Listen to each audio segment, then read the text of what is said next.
ڈین brown کی مشہور انگریزی ناول ڈاونچی کوڈ کا اردو ترجمہ۔ مقدس پیالہ، مصنف ڈان براؤن، مترجم محمد سعید عمران۔ ابتدائیہ۔ پرائری آف سیون ایک یورپی خفیہ تنظیم ہے جو کہ 1099 سنہ عیسوی میں بنائی گئی۔ 1975 میں پیرس کی نیشنل لائبریری میں کچھ دستاویزات سامنے آئیں جنہیں خفیہ صفحات کہا جاتا ہے۔ ان دستاویزات میں پرائری آف سیون کے ارکان کی شناخت کی گئی ہے جن میں آئزیک نیوٹن، سانڈرو بوٹیچیلی، وکٹر ہوگو اور لیونارڈو ڈا ونچی شامل ہیں۔ ویٹیکن سے منظور شدہ اوپس ڈائی ایک شدت پسند کیتھولک فرقہ ہے جو کہ طبی اور جسمانی اذیت کے عمل کی وجہ سے متنازع ہے۔ اوپس ڈائی نے $47 ملین کی لاگت سے اپنے ہیڈ کوارٹر کا قیام نیویارک کے لیکسنگٹن ایونیو پر کیا ہے۔ تمام فن پارے، عمارتیں، دستاویزات اور خفیہ عبادات جو کہ اس کہانی میں بیان کی گئی ہیں حقیقت پر مبنی ہیں۔ پیش لفظ: لوورے میوزیم، پیرس، شام کے 10:46۔ میوزیم کا مشہور متنظم یاک سانیرے گرانڈ گیلری کی راہداری میں لڑکھڑا رہا تھا۔ اس نے نزدیکی فن پارے کا سہارا لینے کی کوشش کی۔ کاراواجیو کے چمکتے ہوئے چوکھٹے کو پکڑتے ہوئے 74 سالہ بوڑھے سانیرے نے اسے اپنی طرف کھینچا، یہاں تک کہ وہ دیوار سے اکھڑ گیا۔ فن پارہ اس کے اوپر آیا اور وہ نیچے ڈھیر ہو گیا۔ متوقع طور پر قریب سے ہی ایک لوہے کا دروازہ گرنے کی آواز سنائی دی۔ دروازے نے گیلری کے اس حصے میں آنے والے رستے کو بند کر دیا تھا۔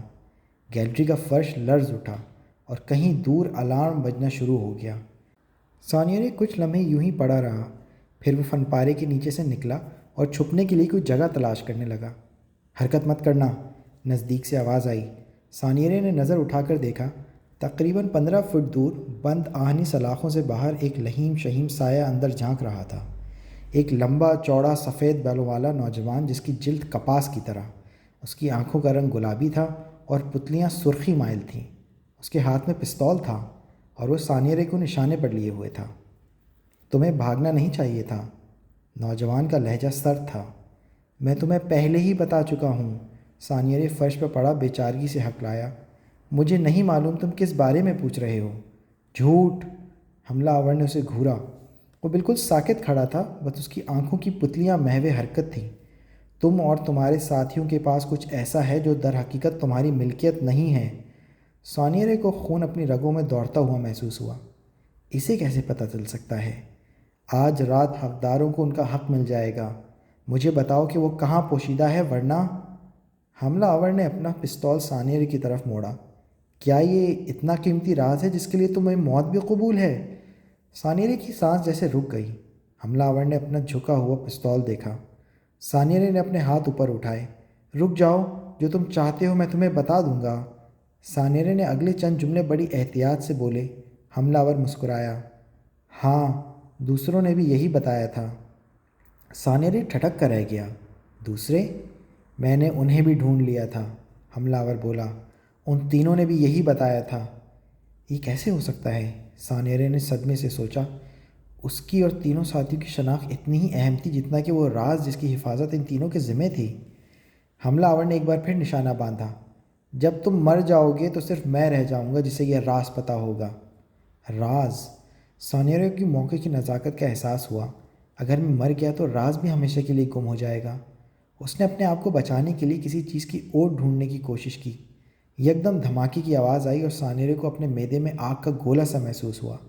وہ آگے کی طرف گر گیا۔ درد سے دوہرا ہوتے ہوئے وہ مڑا اور حملہ آور کو دیکھا جو اب اس کی کھوپڑی کو نشانے لیے ہوئے تھا۔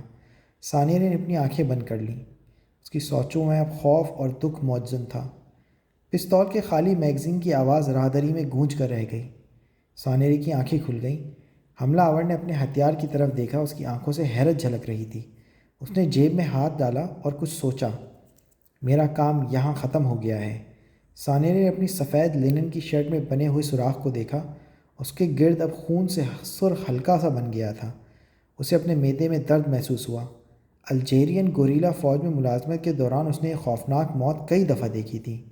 تقریباً 15 منٹ تک وہ زندہ رہے گا اور پھر معدے کا سارا تیزاب اس کے جسم میں پھیل جائے گا۔ درد اچھا ہوتا ہے جناب، اسے حملہ آور کی آواز سنائی دی۔ اس نے آہنی دروازے کی طرف دیکھا جہاں اسے جاتے ہوئے حملہ آور کی پشت نظر آ رہی تھی۔ یاک سانیرے پھنس چکا تھا۔ دروازہ اگلے 20 منٹ تک نہیں کھل سکتا تھا۔ جب تک اس تک کوئی پہنچتا وہ موت کی وادی میں پہنچ چکا ہوگا، لیکن اسے اپنی موت سے بھی زیادہ راز کے گم ہو جانے کا خوف تھا۔ اس نے سوچا کہ اسے یہ راز آگے پہنچانا ہوگا۔ اس نے کوہنیوں کے بل کھڑا ہونے کی کوشش کی۔ اس نے اپنے 3 ساتھیوں کے بارے میں سوچا۔ اس نے ان نسلوں کے بارے میں سوچا جو ان سے پہلے آئیں اور اس مقصد کے بارے میں جو انہیں سونپا گیا تھا، علم کی ایک نہ ٹوٹنے والی کڑی۔ اچانک تمام احتیاط اور تدابیر کے باوجود اب یاک سانیرے ہی آخری کڑی تھی، ایک بہت بڑے اور طاقتور راز کا آخری اور اکیلا محافظ۔ لرزتے ہوئے وہ آخر کار اپنے آپ کو اپنے قدموں پر کھڑا کرنے میں کامیاب ہو گیا۔ مجھے کوئی رستہ ڈھونڈنا ہوگا۔ وہ گرینڈ گیلری میں پھنسا ہوا تھا اور اب صرف ایک شخصیت تھی جس تک وہ یہ راز پہنچا سکتا تھا۔ ثانیہ نے اپنے خوبصورت قید خانے کی دیواروں کو دیکھا۔ دنیا کے مشہور فن پاروں ایک دوسرے پرانے دوست کی طرح اسے دیکھ کر مسکرا رہے تھے۔ درد سے کراہتے ہوئے اس نے اپنی تمام تر قوت کو یکجا کیا۔ اس کے سامنے ایک نہایت مشکل کام تھا جس کے لیے اسے اپنی ہر بچی کچی سانس درکار تھی۔ ٹیلی فون کی گھنٹی کی آواز سن کر رابرٹ لینگڈن جاگ گیا۔ آنکھیں ملتے ہوئے اس نے اپنے بستر کے ایک طرف رکھے ہوئے لیمپ کو روشن کیا۔ اس نے غور سے ارد گرد دیکھا۔ کمرے میں شہنشاہ لوئس ششم و دہم کے زمانے کا فرنیچر پڑا تھا، ہاتھ کے کام سے سجی دیواریں اور مہاگنی کا بنا ہوا ایک بڑا پلنگ جس پر وہ براجمان تھا۔ میں کہاں ہوں؟ اس نے اپنے بستر کے ایک طرف کھونٹے سے لٹکے غسل کے لباس کو دیکھا جس پر ایک ہوٹل کا مونوگرام بنا ہوا تھا، ہوٹل رٹز پیرس۔ آستگی سے اس کے ذہن پر جمی دھند ہٹنے لگی۔ ٹیلی فون کی گھنٹی اب بھی بج ہی رہی تھی۔ اس نے ریسیور اٹھا لیا۔ لینگڈن صاحب، ایک مردانہ آواز سنائی دی۔ مجھے امید ہے کہ میں نے آپ کو تنگ نہیں کیا ہوگا۔ مبہوت نظروں سے لینگڈن نے بستر کے ساتھ پڑی گھڑی کو دیکھا جس پر 12:32 ہوئے تھے۔ وہ صرف آدھا گھنٹہ سویا تھا۔ ہوٹل انتظامیہ جناب، زحمت کے لیے معذرت، لیکن آپ سے ملنے کوئی آیا ہے، نہایت ضروری معاملہ ہے۔ لینگڈن ابھی تک ذہن پر دھندلاہٹ محسوس کر رہا تھا۔ اس نے اپنے بستر کے ایک طرف رکھے ہوئے صفحات پر نظر ڈالی۔ امریکن یونیورسٹی آف پیرس فخریہ پیش کرتی ہے ایک شام رابرٹ لینگڈن کے ساتھ، ماہر مذہبی علامات، ہارورڈ یونیورسٹی۔ لینگڈن کا رہا۔ آج رات کا لیکچر کارتریز کیتھیڈرل کے پتھروں میں پوشیدہ فطرت پرستوں کی علامات کے بارے میں تھا۔ اسے لگا جیسے اس کے خیالات نے حاضرین میں موجود کسی تنگ نظر کو ناراض کر دیا ہوگا۔ یہ بھی ہو سکتا ہے کہ کوئی مذہبی عالم اس کا پیچھا کرتے یہاں تک آ گیا ہو اور اس سے اس کی لڑائی ہو گئی ہو۔ معذرت چاہتا ہوں، لینگڈن نے کہا، دراصل میں بہت تھکا ہوا ہوں۔ مگر جناب، آدمی نے سخت لہجے میں سرگوشی کی، آپ کا مہمان بہت اہم شخصیت ہے۔ اس بارے میں بھی لینگڈن کو شبہ تھا۔ اس کی کتابوں میں موجود مذہبی فن پارے اور گروہی علامات نے اسے فن کی دنیا میں ایک خراب شخصیت کے طور پر مشہور کر رکھا تھا، اور پچھلے سال جو کچھ ویٹیکن سٹی میں ہوا تھا اس کے بعد لوگ گویا اس کے پیچھے ہی پڑ گئے تھے، اور لگتا تھا کہ اب یہ سلسلہ کبھی ختم نہیں ہوگا۔ برائے مہربانی نیچے آ جائیے، لینگڈن نے اپنے لہجے کو نرم رکھتے ہوئے کہا۔ کیا آپ مہمان کا نام اور نمبر لے کر انہیں بتا دیجیے گا کہ میں پیرس چھوڑنے سے پہلے ان سے ملنے کی ضرور کوشش کروں گا۔ اس نے فون رکھ دیا۔ بستر پر سیدھا ہو کر بیٹھتے ہوئے لینگڈن نے گھور کر اپنے بستر کے ایک طرف ہوٹل کی گیسٹ ریلیشین بک کو دیکھا جس کے کور پر لکھا ہوا تھا، روشنیوں کے شہر میں بچوں کی طرح سوئیں، ہوٹل رٹز میں۔ اس نے اپنی نظر سامنے لگے قد آدم شیشے کی طرف موڑ دی۔ آئینے میں اسے اپنا عکس اجنبی سا لگا، تھکا تھکا سا۔ پچھلے سال کی سخت مصروفیات نے اس پر گہرا اثر ڈالا تھا، اور آئینے میں اپنا عکس بھی نہیں اچھا لگ رہا تھا۔ اس کی تیز ترار نیلی آنکھیں آج بجھی بجھی لگ رہی تھیں، اور اس کے طاقتور جبڑے اور تھوڑی کے گرد سیاہی سی آ گئی تھی۔ کنپٹیوں کے گرد بالوں میں چاندنی بڑھ رہی تھی جو کہ اس کی خواتین ساتھیوں کے نزدیک یہ اس کی کشش میں اضافہ کرتی تھی۔ اگر بوسٹن میگزین والے مجھے ابھی دیکھ سکتے، وہ سوچ کر رہ گیا۔ پچھلے مہینے بوسٹن میگزین نے اس شہر کے 10 پراسرار ترین لوگوں میں شمار کیا تھا، جس پر اس کے ہارورڈ کے ساتھیوں نے اس بات پر اس کا خاصا مذاق بنایا تھا۔ آج رات تقریباً 3000 میل دور بھی یہ اعزاز اس کے ساتھ تھا۔ رات کے لیکچر میں بھی یہی اس کے لیے باعث شرمندگی بنا تھا۔ اس کے ذہن میں لیکچر کی فلم سی چل پڑی۔ خواتین و حضرات، خاتون میزبان نے امریکی یونیورسٹی آف پیرس کے ہال میں بیٹھے حاضرین کو مخاطب کیا۔ ہمارے آج کے مہمان کسی تعارف کے محتاج نہیں ہیں۔ وہ کئی کتابوں کے مصنف ہیں جو کہ مذہبی علامات کے عنوان پر ہیں۔ آپ میں سے کئی لوگ ان کی کتاب اپنے کورس میں استعمال کرتے ہیں۔ حاضرین میں سے کئی نے پرجوش انداز میں سر ہلایا۔ میرا ارادہ تھا کہ میں اپنے مہمان کا تعارف ان کی شاندار کاوشوں کے ذریعے کرواؤں گی۔ اس نے شریر نظروں سے لینگڈن کی طرف دیکھا، مگر حاضرین میں سے کسی نے مجھے یہ پکڑا دیا۔ اس نے بoston میگزین کی ایک کاپی حاضرین کے سامنے ہلائی۔ لینگڈن پہلو بدل کر رہ گیا۔ میزبان نے لینگڈن کے متعلق مضمون کا کوئی حصہ پڑھنا شروع کر دیا۔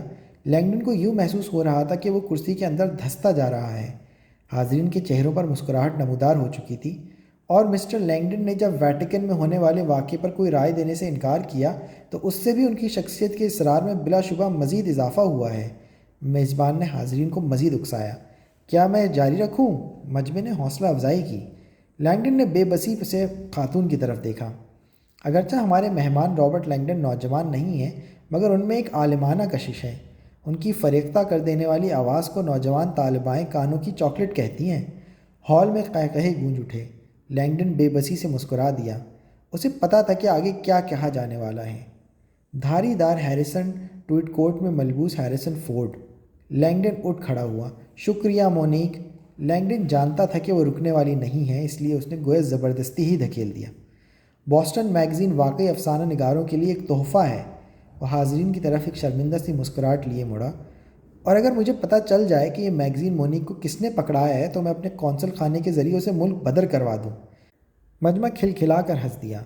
اچھا لوگوں، آپ سب جانتے ہیں کہ میں یہاں علامات کی طاقت پر بات کرنے آیا ہوں۔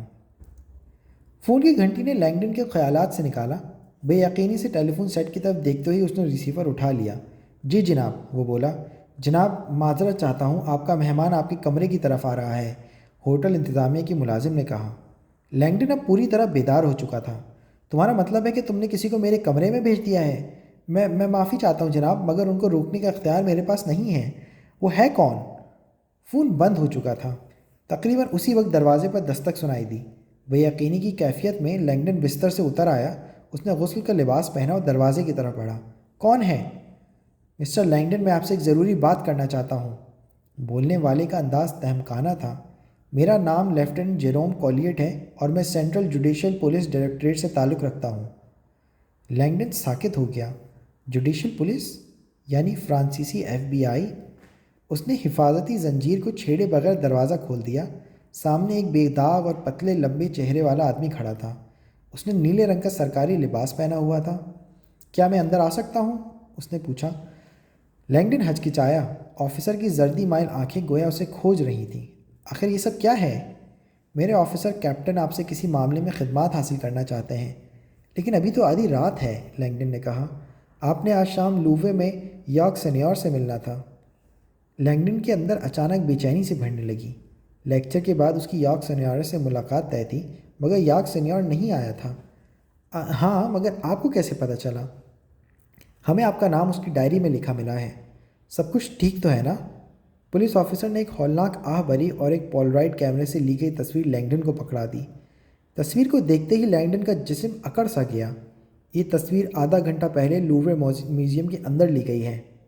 لینگڈن نے تصویر کو دیکھا۔ ابتدائی صدمے کے بعد اب اس پر غم و غصے کی کیفیت طاری تھی۔ یہ کون کر سکتا ہے؟ ہمیں امید ہے کہ آپ اس بات کا جواب تلاش کرنے میں ہماری مدد کر سکتے ہیں۔ آپ علم علامات کے ماہر ہیں اور آپ نے یارک سینیور سے ملنا بھی تھا۔ لینگڈن نے ایک بار پھر تصویر پر نظر ڈالی۔ اسے اب خوف محسوس ہونے لگا تھا۔ تصویر دل ہلا دینے والی تھی۔ تقریباً 1 سال پہلے بھی اسے اسی طرح کی ایک تصویر موصول ہوئی تھی جس کے ساتھ مدد کی ایک درخواست کی گئی تھی، اور پھر 24 گھنٹے بعد ویٹیکن سٹی میں وہ اپنی زندگی کی بازی ہارنے لگا تھا۔ لینگڈن کو محسوس ہو رہا تھا کہ صورتحال بالکل ویسی ہی ہے جیسی کہ 1 سال پہلے تھی۔ پولیس آفیسر اپنی گھڑی کو دیکھتے ہوئے بولا، میرے آفیسر انتظار کر رہے ہیں جناب۔ لینگڈن نے بہت دقت سے اس کی آواز محسوس کی۔ اس کی آنکھیں ابھی بھی تصویر پر جمی ہوئی تھیں۔ لاش کے نزدیک بنا ہوا نشان اور لاش عجیب سے انداز میں۔ اس نے اپنے جسم میں سرد سی لہر محسوس کی اور آفیسر کو دیکھا۔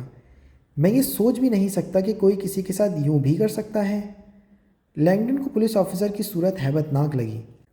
مسٹر لینگڈن، جو کچھ آپ اس تصویر میں دیکھ رہے ہیں، جناب سونیرے نے یہ سب خود اپنے ساتھ کیا ہے۔ سیلاس لارے بریوری پہ واقع ایک عمارت میں داخل ہوا۔ اس کی چال میں لنگڑاہٹ تھی۔ اس کی ران پر بندھا خارزار بیلٹ اس کے گوشت میں گھسا جا رہا تھا، مگر پھر بھی اس کی روح پرسکون تھی۔ وہ راہ خدا میں کام کر کے بہت خوش تھا۔ درد اچھا ہوتا ہے۔ اندر داخل ہوتے ہی اس نے خالی دیوڑی کا جائزہ لیا اور نہایت خاموشی سے سیڑھیاں چڑھنے لگا۔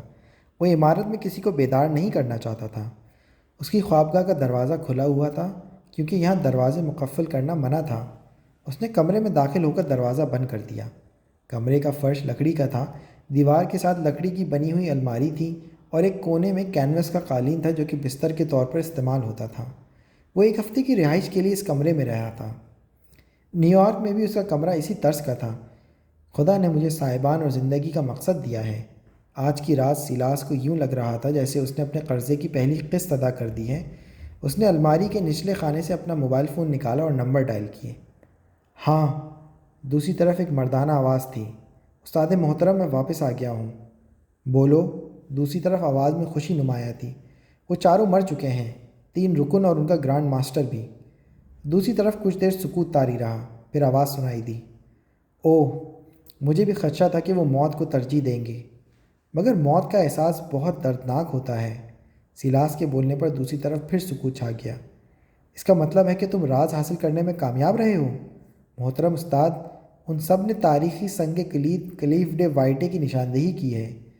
اس نے دوسری طرف سے گہرے سانس کی آواز سنی۔ اسے معلوم تھا کہ اس کا معلم بھی پرجوش ہو گیا ہے۔ سنگ کلید، معلم بولا، جیسے کہ ہمیں امید تھی، اور جب ہم یہ پتھر حاصل کر لیں گے تو ہم گویا ایک قدم کے فاصلے پر ہوں گے۔ ہم آپ کی سوچ سے بھی زیادہ نزدیک ہیں، سیلاس نے کہا۔ وہ پتھر پیرس میں ہی موجود ہے۔ پیرس؟ معلم کی آواز میں حیرت تھی۔ پھر تو ہم بہت قریب ہیں۔ سیلاس نے شام کو پیش آنے والے واقعات دہرا دیے۔ کیسے سب نے یہ راز بتا کر اپنی زندگی کی بھیک مانگی تھی۔ تم نے راہ خدا میں ایک بہت بڑا کام کیا ہے۔ ہم صدیوں سے اس کی تلاش میں تھے۔ اب تمہارا کام وہ پتھر ڈھونڈنا ہے۔ سیلاس کو یہ بات ناممکن لگ رہی تھی، لیکن وہ تو ایک قلعہ ہے، رات کے وقت اس میں کیسے داخل ہوں گا؟ یہ تمہیں میں بتاؤں گا کہ تم اندر سے کیسے داخل ہو سکتے ہو۔ جب سیلاس نے فون بند کیا تو اس کی رگوں میں متوقع طور پر خون کی گردش تیز ہوتی گئی۔ 1 گھنٹہ! وہ شکر گزار تھا کہ معلم نے اسے 1 گھنٹہ دیا ہے۔ اپنے کام کا دوبارہ آغاز کرنے سے پہلے وہ ان گناہوں کا کفارہ ادا کرے گا جو آج اسے سرزد ہوئے تھے۔ اگرچہ اس کا مقصد عظیم تھا اور دشمنان خدا کے خلاف جنگ کے طور پر اسے ایسے گناہ صدیوں سے کیے جاتے رہے تھے، پھر بھی وہ جانتا تھا کہ مکمل معافی کے لیے درد کا احساس کتنا ضروری ہے۔ کھڑکی کے پردے سامنے کرتے ہوئے اس نے اپنے آپ کو برہنہ کیا اور کمرے کے وسط میں گھٹنوں کے بل بیٹھ گیا۔ اس نے اپنی ران پر بندھی ہوئی خاردار بیلٹ کو دیکھا۔ اس بیلٹ پر تیز دھار دھات لگی ہوئی تھی۔ اگرچہ آج سیلاس نے بیلٹ مقرر کردہ گھنٹوں سے زیادہ پہنی تھی، مگر وہ جانتا تھا کہ آج کوئی عام دن نہیں ہے۔ اس نے خاردار دندانے کو کس کر پکڑتے ہوئے اپنے آنکھیں بند کر لیں۔ خاردار بیلٹ اس کے گوشت کے اندر گھس گیا۔ درد کی شدت سے اس کی دانت بھج گئے تھے، مگر اسے اپنی روح کو صاف کرنے کا لطف آ گیا تھا۔ درد اچھا ہوتا ہے، سیلاس نے خود کلامی کی۔ یہ فادر جو سیمارسکو کے الفاظ تھے جو کہ تمام معلموں کا معلم تھا۔ اگرچہ وہ 1977 میں مر چکا تھا، مگر اس کے اقوال ساری دنیا میں پھیلے ان وفاداروں کی زبان پر آج بھی موجود تھے جو کہ خود کو تکلیف دینے کے لیے ایسا بیلٹ پہنتے تھے۔ سیلاس نے اپنی نظر اب کمرے کی ایک طرف پڑے ہوئے رسی سے بنے چابک کی طرف موڑی۔ رسی کی گانٹھوں پر خون جمع ہوا تھا۔ سیلاس اپنی روح کی تڑپ کو ختم کرنے کے لیے بے چین تھا۔ رسی کو اٹھا کر ایک سرے کو پکڑتے ہوئے سیلاس نے اسے اپنے کندھوں پر سے گھمایا اور رسی کی گانٹھیں اپنی کمر میں کھپتی ہوئی محسوس ہوئیں۔ اس نے اپنی آنکھیں بند کر کے رسی کو پھر برسایا اور تب تک برساتا چلا گیا جب تک اس کی کمر سے خون بہنا نہ شروع ہو گیا۔ اپریل کی تند و تیز ہوا اوپرا ہاؤس اور وینڈوم کے سامنے سے گزرتی ہوئی اسٹریون کے کھلے شیشوں سے اندر جا رہی تھی۔ پیسنجر سیٹ پر بیٹھے رابرٹ لینگڈن کو سارا شہر تیزی سے بھاگتا ہوا محسوس ہو رہا تھا۔ اس نے اپنے ذہن کو صاف کرنے کی کوشش کی۔ ہوٹل چھوڑنے سے پہلے اس نے جلدی میں غسل اور شیو کی تھی، جس کے بعد سے اس کا حلیہ بہتر ہو گیا تھا، مگر وہ اب بھی بے چین تھا۔ وہ خوفناک تصویر ابھی تک اس کے ذہن میں گھوم رہی تھی۔ لینگڈن کے نزدیک سونیرے کی موت فن کی دنیا کے لیے ایک سانحے سے کم نہ تھی۔ سونیرے فنون لطیفہ میں مہارت کی وجہ سے وہ ایک اہم شخص کے طور پر جانا جاتا تھا۔ نکولس پوسین اور ڈیوڈ نٹیر کے فن پاروں میں چھپے خفیہ کوڈ اور اشاروں پر مشتمل اس کی کتاب دنیا بھر میں شہرت رکھتی تھیں۔ سونیرے نے اپنے ساتھ ایسا کیوں کیا؟ اس سوال کا جواب تو فی الحال لینگڈن کے پاس بھی نہیں تھا۔ باہر شہر کی سڑکوں پر چھوٹے کاروباری لوگ چھکڑوں پر سامان لاد کر ادھر ادھر لے کر جا رہے تھے۔ گاڑی رش میں سے تیزی کے ساتھ آگے بڑھ رہی تھی۔ سائرن کی وجہ سے اسے آسانی سے راستہ مل رہا تھا۔ میرے آفیسر کا کافی خوشی ہوئی جب اسے پتہ چلا کہ آپ پیرس میں ہی ہیں۔ Police officer Jerome collate Langdon سے مخاطب ہوا۔ ایک خوش قسمت اتفاق۔ کم از کم لینگڈن اپنے آپ کو خوش قسمت محسوس نہیں کر رہا تھا۔ کیونکہ اسے اتفاقات پر بالکل یقین نہیں تھا۔ اس نے اپنی ساری زندگی پوشیدہ نظریات اور خیالات کو کھوجنے میں گزاری تھی جن میں اتفاقات کی گنجائش بالکل نہیں تھی۔ میرا خیال ہے کہ امریکن یونیورسٹی آف پیرس سے آپ کو معلوم ہوا ہوگا کہ میں یہاں ہوں، لینگڈن بولا۔ جیروم نے اپنا سر نفی میں ہلایا۔ انٹرپول سے۔ انٹرپول؟ لینگڈن نے سوچا۔ بلا شبہ وہ یہ بھول گیا تھا کہ یورپ کے کسی ہوٹل میں رہائش کے لیے پاسپورٹ مانگا جاتا تھا، اور یہ بلا وجہ نہیں مانگا جاتا۔ اگر اچانک انٹرپول کو ضرورت پڑ جائے تو وہ یورپ کے تمام ہوٹلوں میں موجود مسافروں کو ان کے پاسپورٹ کے ذریعے شناخت کر سکتے ہیں۔ ہوٹل ریٹز میں اس کی رہائش کی معلومات حاصل کرنے میں 5-10 منٹ سے زیادہ صرف نہیں ہوئے ہوں گے۔ گاڑی شہر کی سڑک کے بیچوں بیچ گزرتی جا رہی تھی۔ ایک طرف آسمان کی بلندیوں کو چھوتا ہوا ایفل ٹاور نظر آیا۔ لینگڈن کے ذہن میں وکٹوریہ اور اس کے درمیان ہوا وہ معاہدہ یاد آیا جس کی روح سے انہیں ہر 6 ماہ بعد ملنا کرنا تھا۔ عجب بات یہ تھی کہ وہ وکٹوریہ سے آخری دفعہ 1 سال پہلے روم کے ایئرپورٹ پر ملا تھا۔ کیا تم اس پر کبھی چڑھے ہو؟ جیروم نے ایفل ٹاور کی طرف دیکھتے ہوئے کہا۔ لینگڈن یکدم خیالات سے چونک گیا۔ اب میں معافی چاہتا ہوں، وہ شاید ٹھیک طرح سے سن نہیں پایا تھا۔ یہ بہت خوبصورت ہے۔ پولیس آفیسر نے شیشے میں سے ایفل ٹاور کی طرف اشارہ کیا۔ کیا ابھی تم اس کے اوپر گئے ہو؟ لینگڈن نے اپنا سر گھما کر دیکھا۔ نہیں، ابھی تک تو نہیں۔ یہ فرانس کی علامت ہے اور میرے خیال میں ایک مکمل علامت ہے، آفیسر نے کہا۔ لینگڈن نے غائب دماغی سے سر ہلا دیا۔ روئی ڈی وال پر اگرچہ ٹریفک سگنل سرخ تھا، مگر گاڑی رکے بغیر آگے کاسٹیلیو ایونیو پر آ گئی، جو کہ ٹیولرز گارڈنز کے شمالی داخلے کے طور پر استعمال ہوتی تھی۔ بہت سارے لوگ شاید یہ سمجھتے تھے کہ ٹیولر گارڈن اپنے نام کی طرح گل لالا کے لیے مشہور ہے، مگر حقیقت یہ ہے کہ یہ پارک پہلے ایک کھدائی کی جگہ تھی جہاں سے پیرس کے گھروں اور عمارتوں کی چھتوں پر لگائے جانے والے ٹائلوں کے لیے پتھر نکالا جاتا تھا۔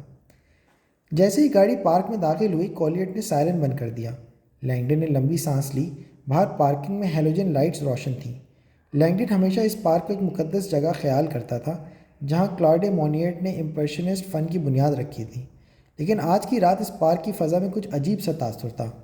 گاڑی پارک کے مرکزی بولیوارڈ کی طرف بڑھ گئی۔ ایک گول تالاب کے گرد سے مڑنے کے بعد لینگڈن نے ٹیولر گارڈن کا آخری سرا دیکھا، جس کے سرے پر ایک پتھریلا محرابی دروازہ تھا۔ کاروسل کا محراب۔ اگرچہ یہ جگہ اپنی بدمستی کی رسم کی وجہ سے مشہور تھا، لیکن فن کے دلدادہ لوگوں کے لیے اس کی اہمیت کی وجہ کچھ اور تھی۔ ٹیولر گارڈنز کے آخری اس سرے میں دنیا کے 4 بہترین آرٹ میوزیم نظر آتے تھے، یوں ہی جیسے قطب نما پر 4 اطراف۔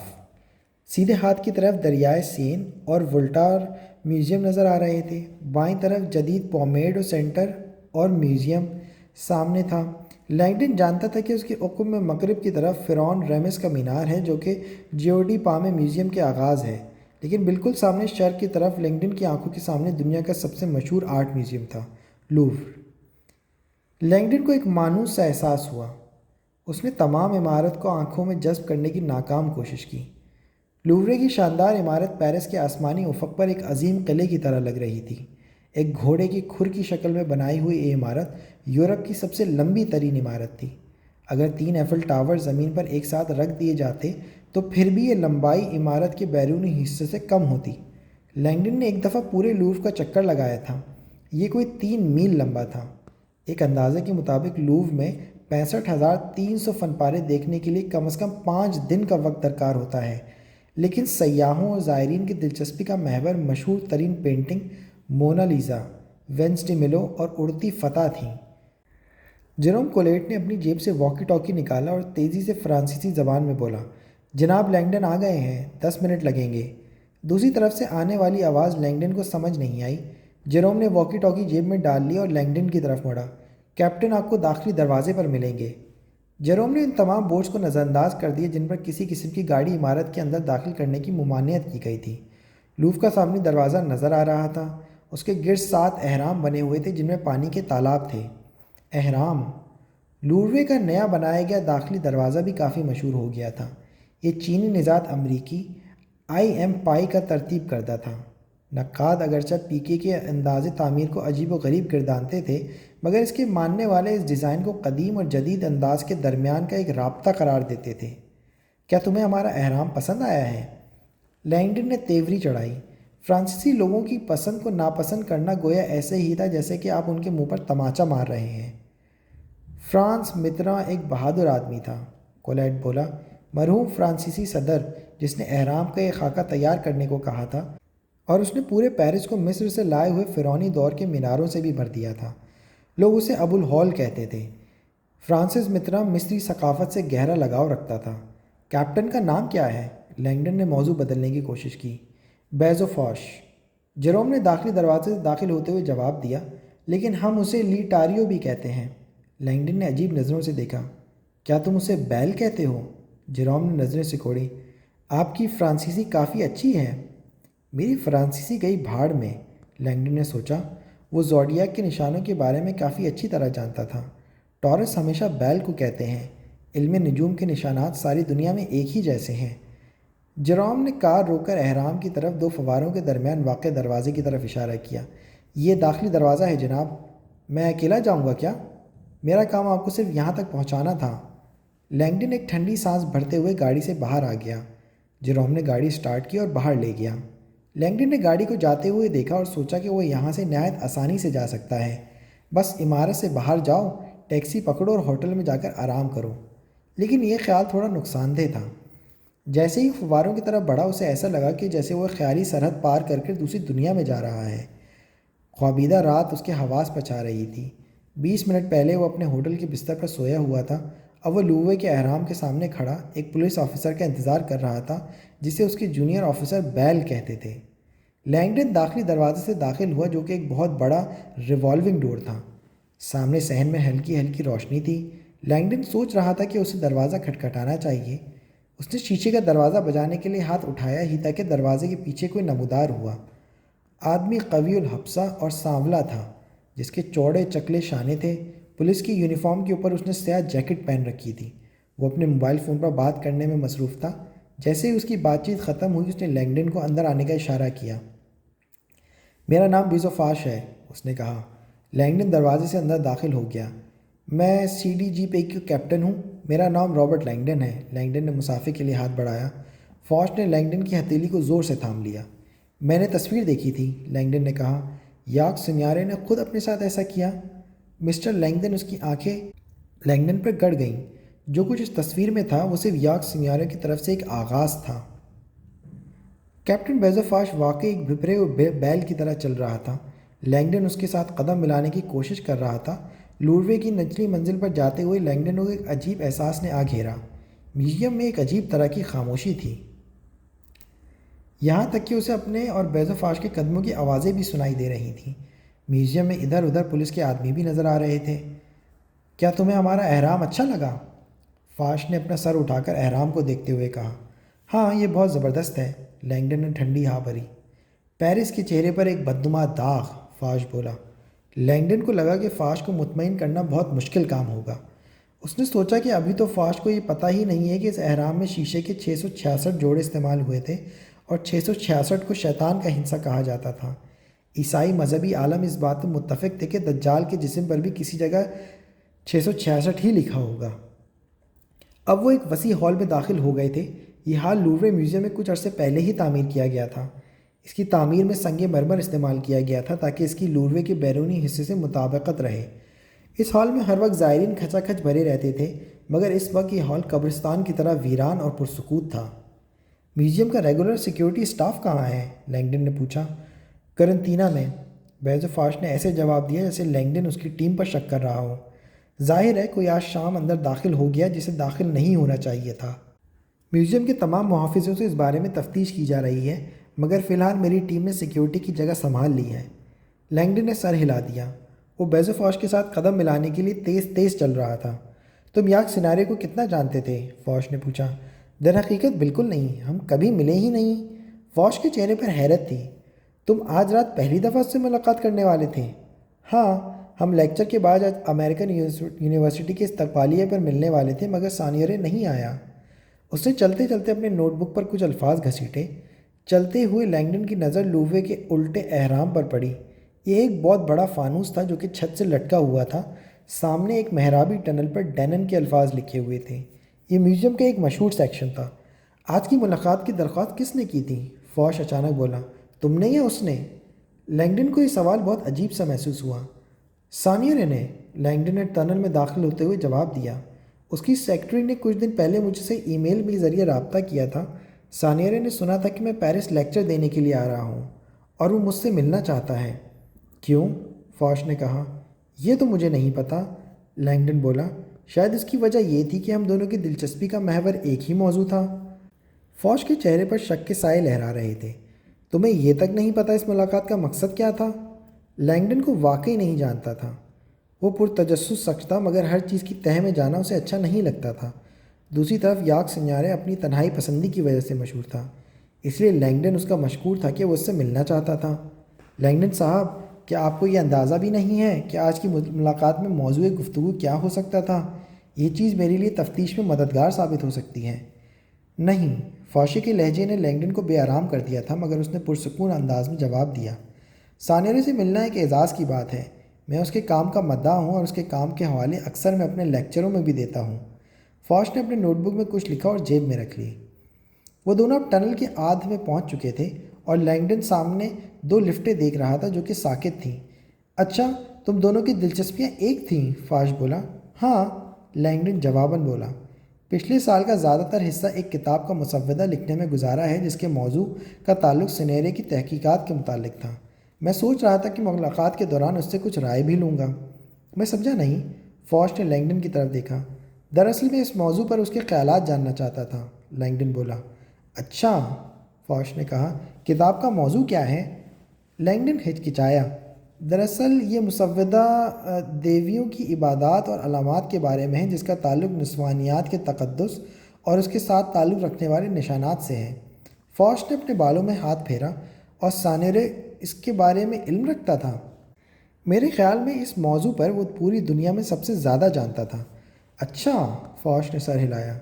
لینگڈن نے محسوس کیا کہ فوش کو یاک سنیارے کی قابلیت کے بارے میں بالکل نہیں پتہ۔ سانیرے نہ صرف دیویوں کے مسلک اور مقدس نسوانیات کے بارے میں جنون رکھا تھا، بلکہ لوروے میں اپنے 20 سال کے کام کے دوران اس نے دیویوں سے تعلق رکھنے والے فن پارے اور نوادرات ہزاروں کی تعداد میں اکٹھے کیے تھے۔ ان میں یونان میں ڈیلفی کی خانقاہ اور مصر میں مقدس نسوانیات کے متعلق نوادرات بھی شامل تھے، خاص کر وہ مجسمے اور پتھر جن پر نقش کردہ تھے، تصاویر جن میں مصر کی دیوی ایسس کے ہورس کی دیکھ بھال کرتے ہوئے دکھایا گیا تھا۔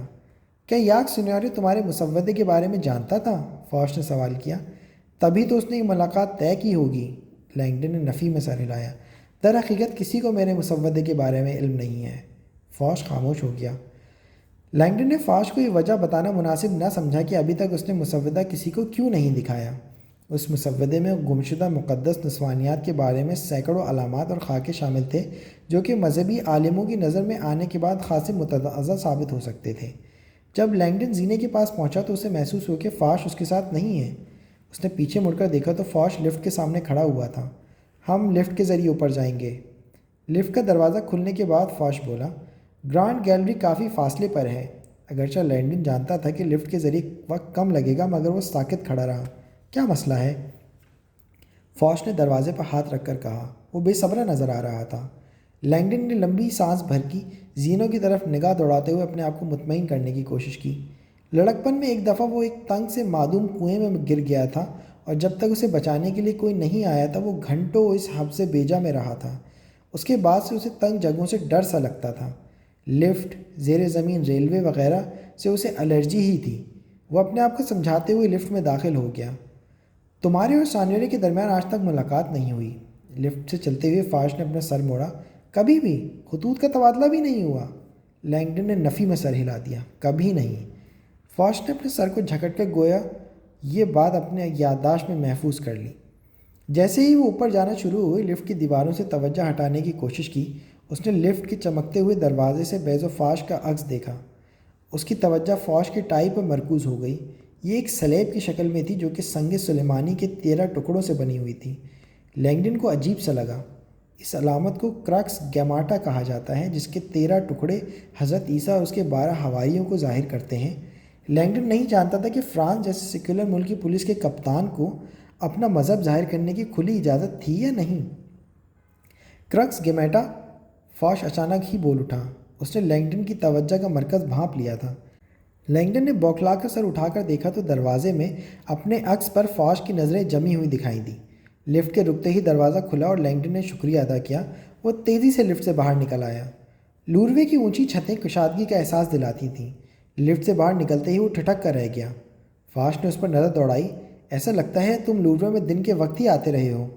دن کے وقت لوروے کی گیلریاں نہایت ہی روشن اور سیاحوں سے کھچا کھچ بھری ہوتی تھیں، مگر اس وقت ہر طرف اندھیرا اور ویرانی چھائی ہوئی تھی۔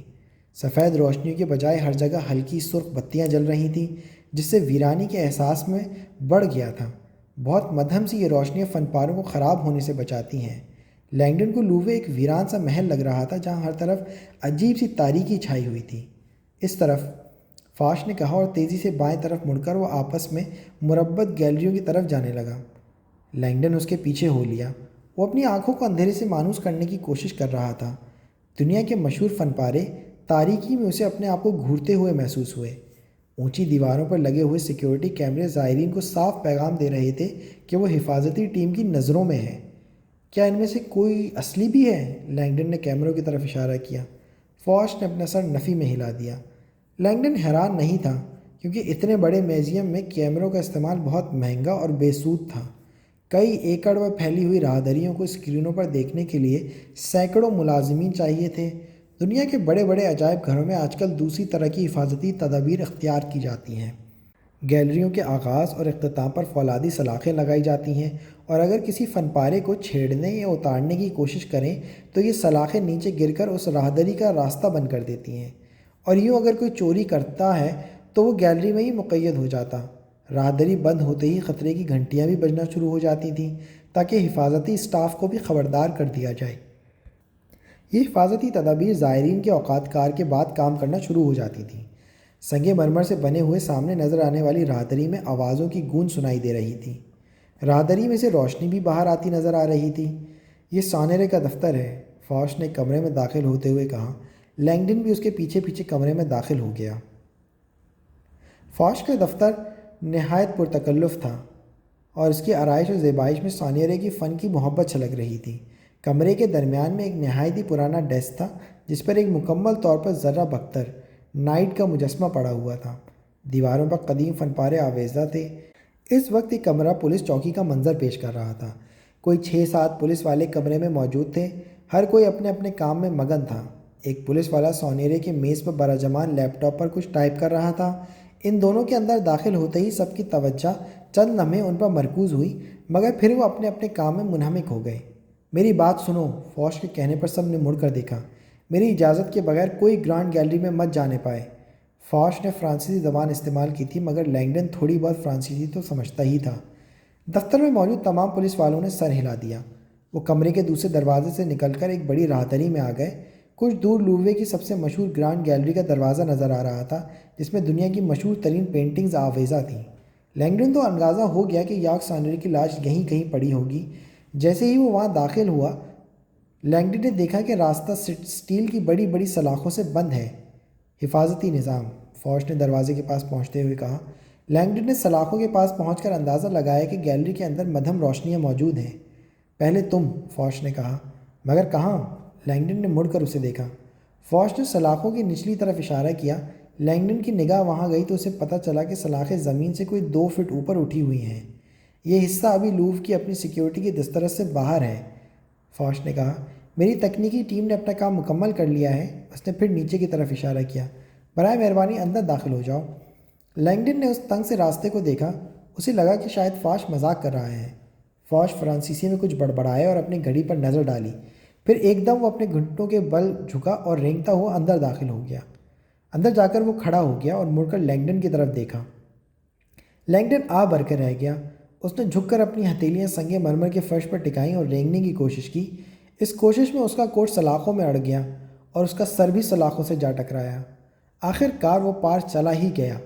جب وہ کھڑا ہو رہا تھا تو اس کی چھٹی حس اسے احساس دلا رہی تھی کہ وہ کسی بڑی مشکل میں پھنسنے والا ہے۔